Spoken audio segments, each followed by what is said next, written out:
Guam at 8:11. We're going to do news in just a sec, but we wanted to bring on the acting director of Parks and Rec and the deputy director of the Department of Public Works. Are you have any other titles, Jess? You're not like a public health director, library? Are you at the airport director now, or? Good morning, Chris. Sabina. Good morning. Morning. So we just heard from Mayor Hoffman that there was, is there some kind of delay in the awarding of the bid for the homeless shelters? Yes, so as you know, that to get these facilities, it would have to go to the General Services process, right? Mm-hmm. GSA. Mm-hmm. So we're just waiting for the answers from GSA to see if they had found locations so we can actually confirm.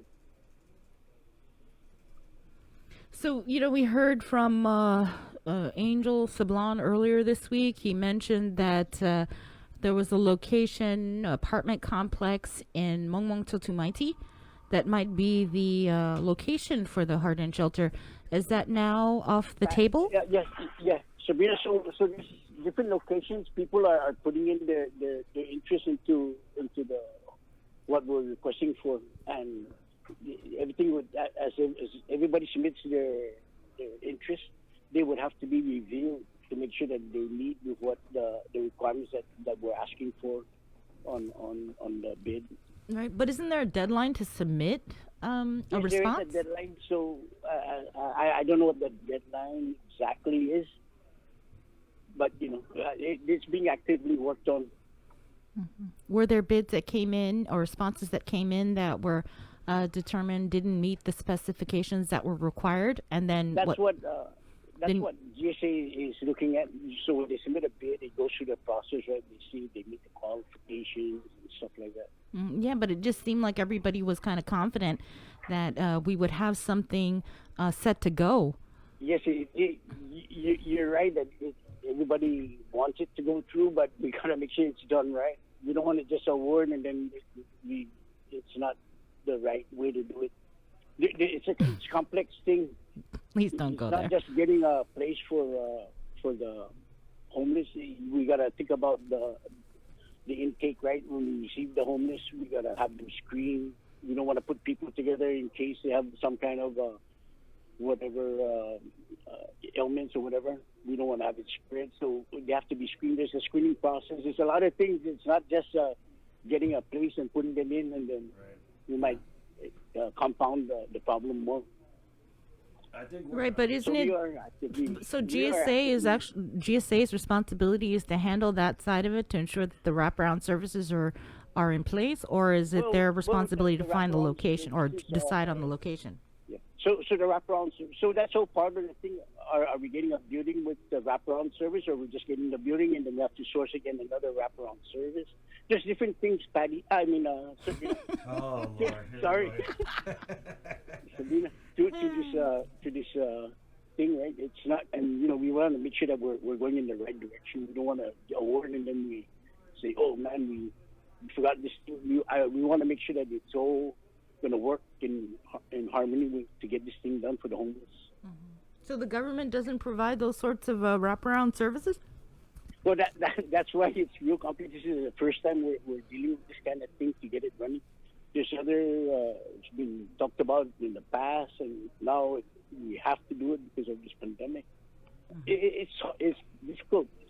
It's not a... Right. No, I understand because it's taken 3 months. So are you saying that the likelihood of having this done today, having things signed today, is now likely not to happen?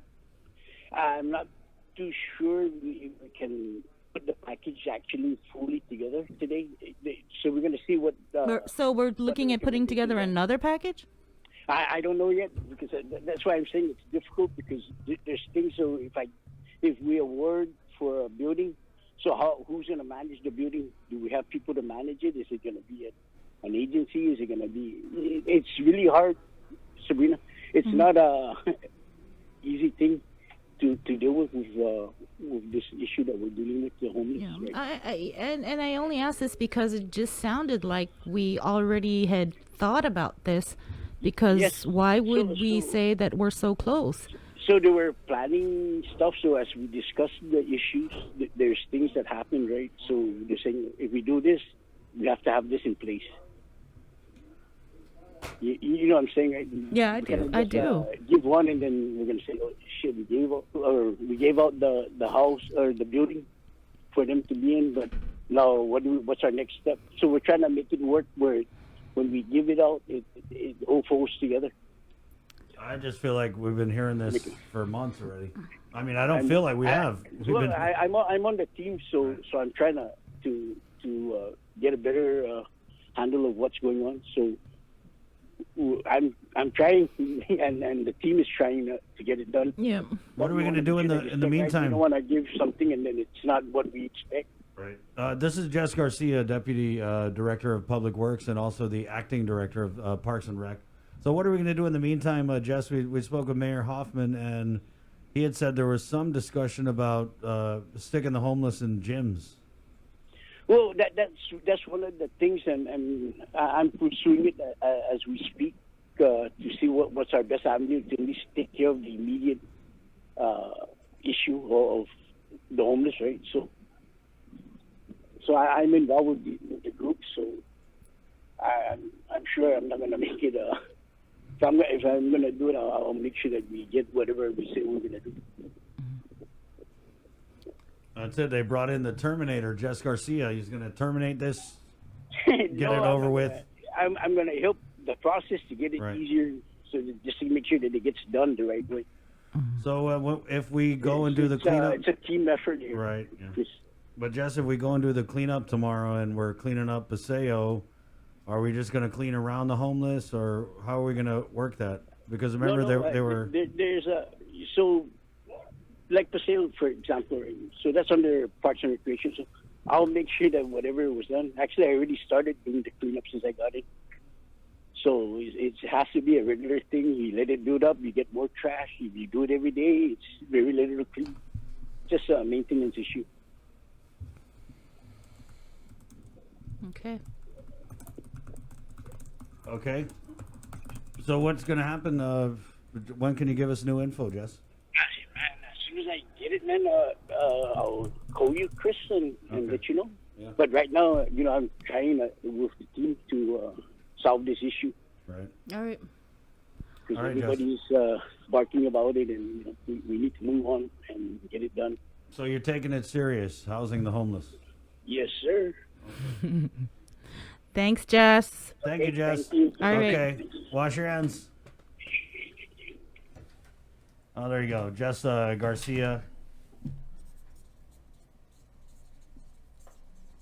Good morning. It's 8:19. We will take just a little break and come back. We've got to dive into the day's COVID-19 headlines, and then also Lillian Posadas, the Attorney General, and Sergeant Paul Tapal, the Guam Police Department. That's next on Containing COVID. Good morning. Posters, stickers, Keeping you informed, KUAM News brings you Banking 671, brought to you by the Bank of Guam, the People's Bank, and Coast 360 Federal Credit Union. Together, we thrive. KUAM News COVID-19 Takeover on